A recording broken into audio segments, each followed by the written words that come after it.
Assalomu alaykum. Uy sharoitida o'zgacha va juda ham mazali kabob tayyorlashni barcha sirlarini ko'rsataman. Birinchi bo'lib go'shtimizni va dumbani videoda ko'rsatilgandek qilib kesib chiqamiz. Marinad uchun piyoz, pomidorni mayda qilib to'g'raymiz. Zira, kashnich, oregano, paprika solib yana maydalab tayyorlab olamiz. Tayyor marinadga tuz solib aralashtiramiz. Go'shtni videoda ko'rsatilgandek qilib taxlab chiqamiz. Marinadni surtib, ustidan dumani taxlaymiz. So'ng yana go'shtni taxlaymiz va ustidan marinadni surtamiz. Yana bir qavatiga solinadigan qiymamizni tayyorlab olamiz. Go'sht va dumani mayda qilib to'g'raymiz. Marinadni qo'shib, lor qalampiri va piyozni mayda qilib to'g'rab solamiz. Ko'katlardan kashnich ham solamiz. Qiymamiz tayyor bo'lgandan so'ng go'shtni ustidan qiymamizni yaxshilab hamma yog'iga surib chiqamiz. Qiymani ustidan go'shtimizni taxlaymiz, marinadni surtib, muzlatgichga kislorod olib qo'yamiz.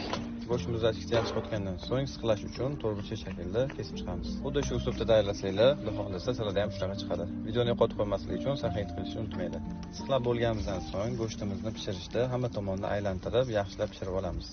Oila va do'stlar davrasida tayyorlab ko'ringlar. Juda ham mazali, sochli bo'lgani uchun sizlarga ham retseptini ilindim. Video foydali bo'lgan bo'lsa, yaqinlarga jo'natib, like bossangiz xursand bo'laman. E'tiboringiz uchun rahmat, sog' bo'linglar.